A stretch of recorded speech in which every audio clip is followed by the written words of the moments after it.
right? Where does all this take place? Where in the cells? In the mitochondria, we call it the energy, the powerhouse, right? Where ATP is produced. But glycolysis occurs in the cytoplasm. Alright? So important to know location. Glycolysis is going to start in the cytoplasm. The product of glycolysis is pyruvate, and that is what's going to enter the mitochondria, and then it's going to continue through the Krebs cycle and the electron transport chain. Okay? Can you repeat that last part? All right. So glycolysis again begins in the cytoplasm. Glycolysis end product is pyruvate. Pyruvate is the one that enters the mitochondria. And now inside the mitochondria, you're going to have the Krebs cycle and the electron transport chain, right? In order to complete respiration. Okay.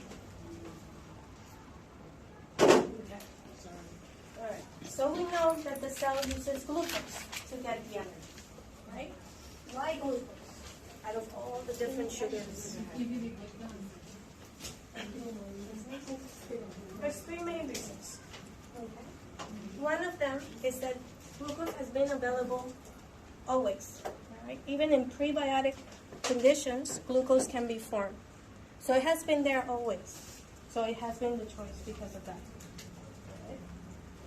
Number two, glucose is when we look at glucose structure-wise, it has 6 carbons. Right? It's called a hexose because it's a sugar, so it ends in OSE. Okay, so every sugar ends in OSE. Hexose because it has 6 carbons. All right. Glucose can exist as an open chain, which just means the carbons connected, or it can form a ring. Okay, and it flips from these 2 conformations. Okay. As a molecule, as a sugar, glucose is very stable. Okay. And that's one of the reasons why it has been chosen as the one to get energy from, because it usually doesn't play a role in other pathways. So it's not going to be taken by something else. Okay, so stability. And because usually, we know that some proteins, especially the ones on the membrane, they have carbohydrates, right, attached to them. Those carbohydrates form the glycocalyx, right, the outside. Those carbohydrates are made of sugars. But usually glucose, if there's no enzyme present, it usually is not going to interact with proteins. So stability, because it doesn't interact with anyone else, it can be used special for getting energy. Right? So those are the 3 main reasons why glucose has been the choice. Yes? I don't really get what 3 things. It means that it's not going to be formed, being part of the carbohydrate with the protein. Like glycosylated proteins, glycosylated means it's a protein that has a carbohydrate attached to it. The glyco part means carbohydrate. And what carbohydrates really are sugars linked together, simple sugars linked together. Okay. So usually, if there's no enzyme, glucose is not going to interact with the protein directly. Okay. So again, it has to do with stability of glucose. Okay. So that's why glucose has been the choice of the cells to use it to be broken down to get energy. Okay. So glucose is the starter in glycolysis. It's the first step. Okay. Glucose eventually, through the process of glycolysis, gets converted to pyruvate. Okay. We said glucose has 6 carbons, right? Pyruvate has 3. Okay. Which means you end up with 2 molecules of pyruvate. Okay, because you're divided into 2. Okay, so glycolysis, what it does, glyco, meaning sugar, lysis. You're splitting the sugar. Okay, you're going from a 6 carbon to a 3 carbon.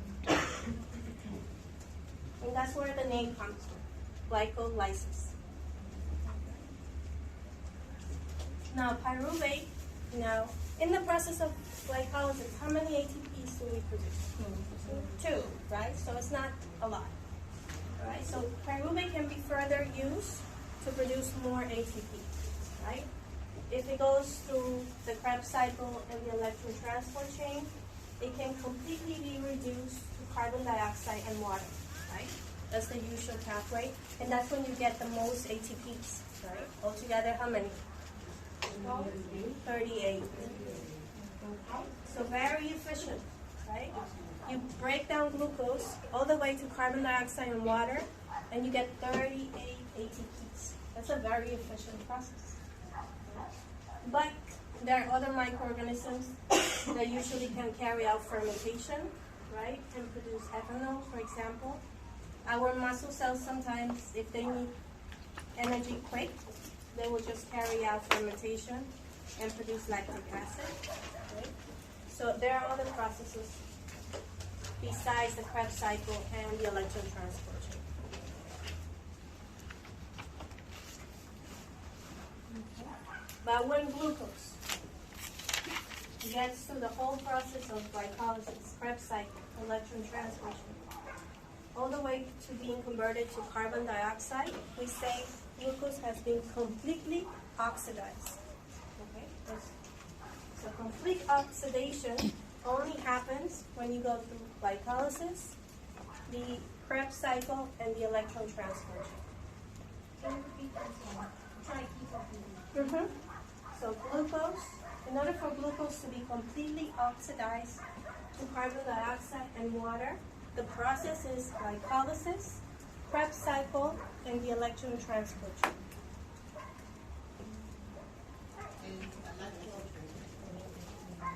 I didn't get that last part. The complete oxidation, Yeah. What is the steps?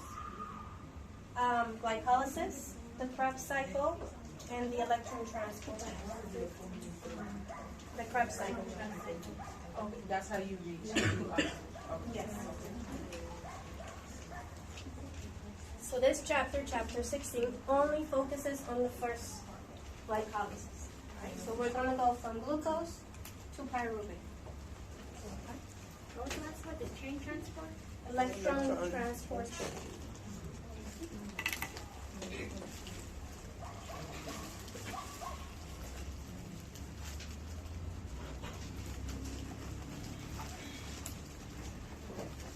You are going to learn all the steps in glycolysis. Yeah. Okay. Now you're going to be, and you think it's hard, but it's not actually hard. All right. All right. We can divide glycolysis into two stages. Okay? Two main stages. Stage 1, stage 2. Stage 1. What's going to happen? You're going to split glucose, a 6-carbon molecule, into 3 carbon molecules. Okay, that's what happens in stage 1. You go from 6 carbon to 3 carbon. But you get 2 of them because you go from 6 to 2 3 carbon molecules. In this first process, first stage, what happens is you don't produce any ATPs. Okay? You actually use 2 ATPs.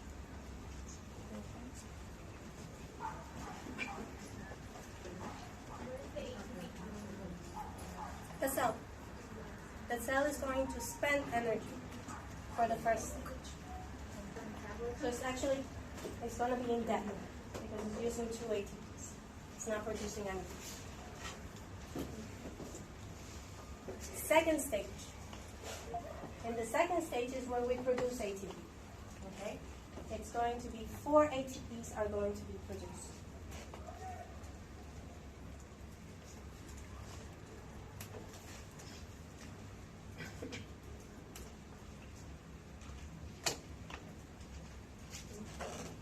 Now, why do we say glycolysis only produces 2 ATPs? If I just said that we produce 4 ATPs in the second stage. Because we use 2 and so it has to pay the debt. So net production is 2 because we use 2 ATPs on the first stage. Right, so it has to pay it back.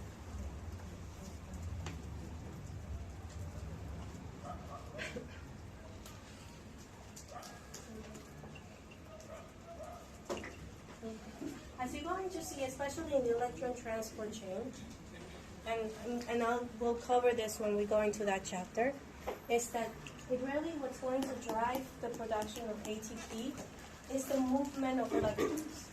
Okay? Just moving electron from one molecule to another releases energy. Okay? So you're going to hear that a lot. It's the movement of electrons. And this occurs, all these reactions that you're going to see all throughout metabolism, we call them oxidation reduction reactions. Okay? Which means, it just means transferring of electrons.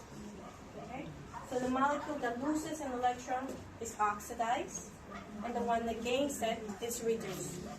Okay? So you transfer an electron. And that's what's going to begin in stage 2.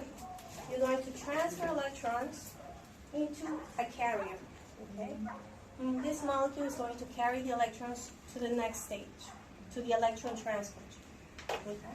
This molecule is called NADH. Okay? When it's